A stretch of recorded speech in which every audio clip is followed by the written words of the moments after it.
Con más preguntas que respuestas, en Hagamos Algo con Esto es momento de entrevistar a... Y a las 9:28 de la mañana vamos a hablar con Félix Kraus, que es el titular de la Oficina Anticorrupción, fue fiscal también. ¿Cómo estás, Félix? Buenos días. Irina Hauser y Pablo Markowski, te saludamos. Hola Irina, Pablo, ¿cómo estás? Buen día. Muy bien, muy bien.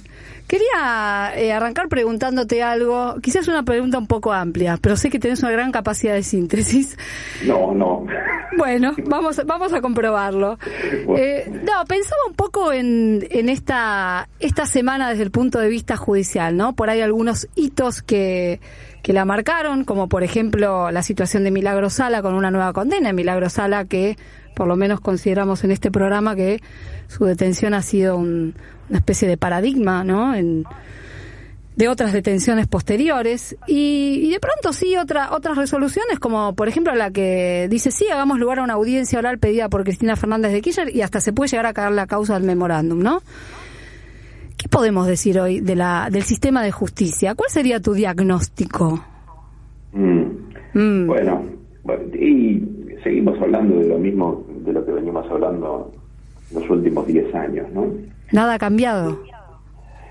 No, yo diría que sustancialmente no ha cambiado nada. Lo único que ha cambiado es que el tema está sobre la mesa y está la voluntad política de enfrentar este problema central que tiene la democracia argentina, que es el Poder Judicial Federal y algunas expresiones específicas, digamos, en algunas provincias. Lo que puedes mencionar de Milagro Sala, bueno, es la situación del sistema judicial de Jujuy, ¿no? Donde la Corte fue ampliada a la noche y a la mañana los mismos diputados que votaron su ampliación fueron a integrar la Corte, historia por demás conocida, y a la par la Justicia Federal, que en las jurisdicciones provinciales tiene una impronta muy específica vinculada con el poder local.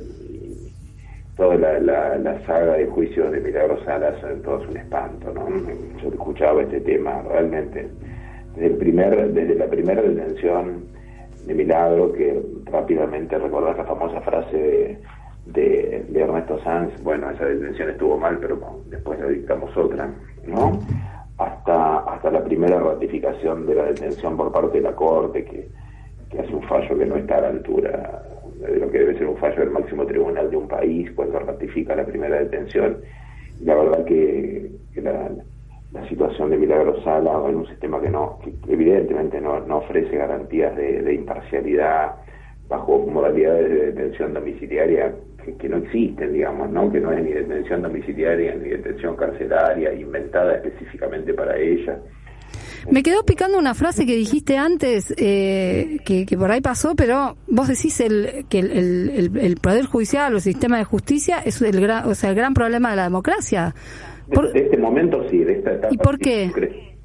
Porque efectivamente el Poder Judicial, hay esta broma de que es un Estado libre asociado con la República Argentina. Bueno, en el mejor de los casos es asociado con la República Argentina, ¿no?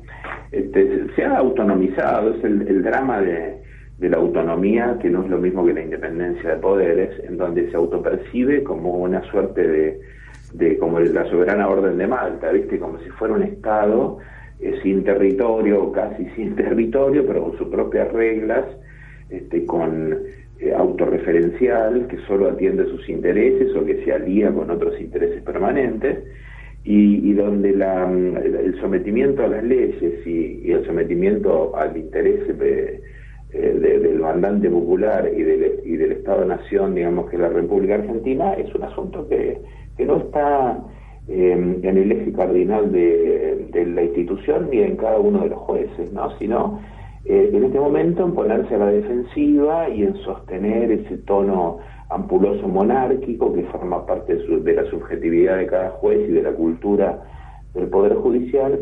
Entonces viven en este mundo absolutamente irreal en el que están sumidos,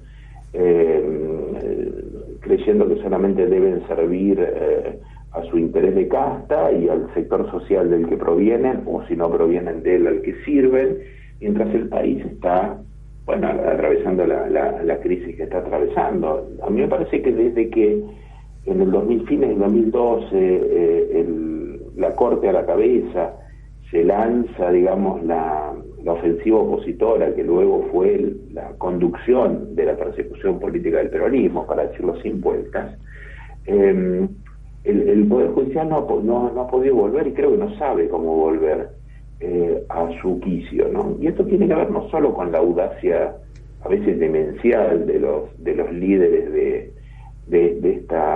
estos grupos de tareas, sino también con la comodidad de los presuntamente buenos, ¿no? que anestesian su ética en ese ecosistema de privilegios. Entonces, uno podría traducirlo con la frase de Felipe Solá, digamos, ¿no? Se hacen todos los boludos.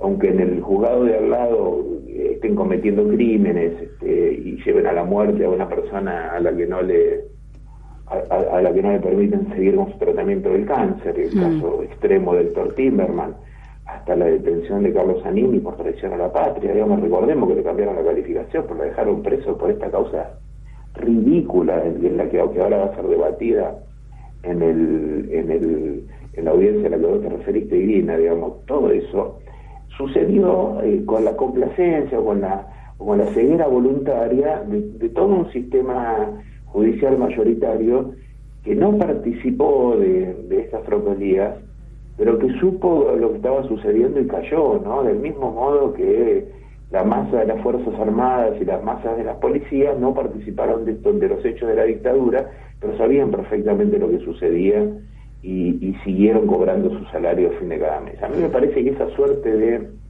anestesia ética de los presuntamente buenos generan el medio ambiente por el cual después todos se indignan o fingen indignación, pero solamente cuando los malos son derrotados. La pelea contra los malos la tienen que dar también los presuntamente buenos de estas instituciones, ¿no?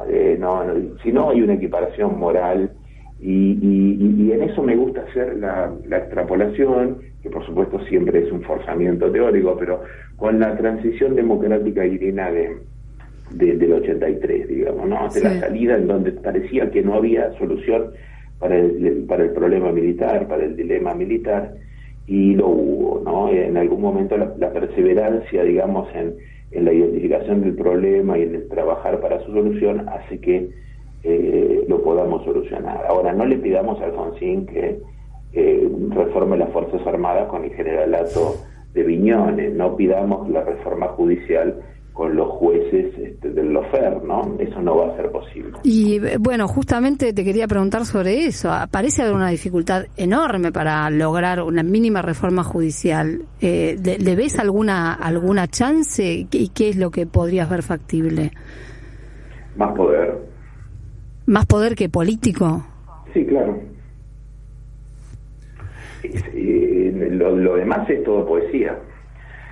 Esto es discusión lo demás es discusión teórica, seminarios, digamos, tener lucidez, decisión de hacerlo, sostenerlo, acumular poder y accionar. Esto lo dice Félix Kraus, que es el titular de la Oficina Anticorrupción. Félix, si te pregunto, en esta idea de la necesidad de avanzar, que te preguntaba Irina, en una reforma judicial, ¿qué está en juego en estas elecciones de medio término? Bueno, me parece que hay muchas cosas en juego, ni siquiera tengo del todo claro que esto sea lo más importante. Por supuesto que uno pone el foco ahí porque ese es el métier que yo más conozco, digamos. Sigo siendo un fiscal con licencia, toda mi vida estuve en el Poder Judicial, de manera que hablo de esto porque me siento habilitado a hablar con fundamento, digamos, ¿no? Pero a mí me parece que, entre otras cosas, está esto en juego, y esto es el embargo de la gobernabilidad democrática en la República Argentina. Digo, hasta que no tengamos resuelto este asunto, la soberanía popular va a estar embargada por esta facción que termina funcionando como una fuerza de tareas disponible para desequilibrar el disputa de poder entre los grupos de privilegio y los sectores populares, ¿no? Ya lo hemos visto, digamos, en el anterior gobierno peronista.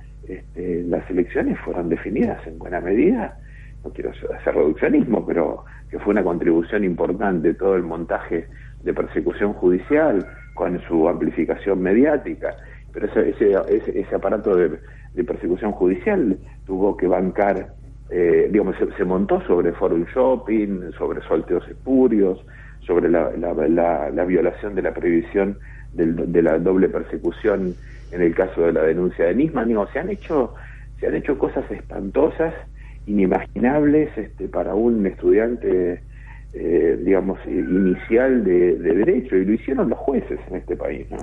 Félix, denunciaste esta semana a Mauricio Macri en una causa donde, lo que se pone a la vista es que ocultó su participación en algunas sociedades, pero además podría haber incurrido en maniobras de lavado de dinero. Primero te quería pedir si nos das algún detalle de esto, y segundo, si ves chance de que prospere alguna investigación de estas características. A ver, la Inspección General de Justicia hizo una revisión de la estructura societaria del famoso fideicomiso ciego, que es un fideicomiso, porque tal categoría no existe en la legislación argentina, existe el fideicomiso. Hizo un estudio de ese fideicomiso, detectó algunas situaciones que considera que son irregulares, nos las comunicó a nosotros hicimos un análisis de esa resolución y de la documentación respaldatoria, y sacamos 3 conclusiones. Una, que puede haber una omisión parcial de la declaración de bienes en la declaración jurada patrimonial del expresidente. Eso es un delito específico previsto en el Código Penal, una de las familias del delito de enriquecimiento ilícito, digamos. La otra es que hay una hipótesis lavado de activos, y por fin hay una hipótesis de evasión tributaria o evasión tributaria fraudulenta. Entonces hicimos la denuncia penal, enviamos también esos antecedentes a la Unidad de Información Financiera por el tema del lavado de activos, para que es el organismo específico que haga continúe la investigación, digamos, con sus capacidades que son mucho mayores y más específicas que las nuestras, y del mismo modo la FIP, que es el organismo, digamos, de Hacienda, que tiene los recursos para un análisis más profundo. Esto fue lo que hicimos, digamos, sin abrir un juicio, por supuesto, definitivo, simplemente frente a una hipótesis razonable de que podrían estar presentes estas situaciones. ¿Sí? ¿Lo van a investigar a Macri por esto y por el resto de las causas, pregunto? Bueno, yo los Reyes Magos hace mucho que no creo, ya soy un señor grande, y como los jueces no son una revelación divina, sino que son personas con su historia, sus recorridos, sus ideologías, y sobre todo no son como el clavel del aire, ¿viste? Los nombran después de un proceso concreto, y todos tienen una historia. Yo cumplo con mi deber, denuncio ante el Poder Judicial que hay, no el que me gustaría que hubiera. Ese es el que tenemos hoy. Después cada uno será responsable de lo que va haciendo, ¿verdad? Félix Crowe, gracias por esta comunicación con Hagamos Algo con Esto. Un abrazo grande. Chao, Irina, un beso grande. Irina, un beso grande. Irina, un beso grande. Irina, un beso grande.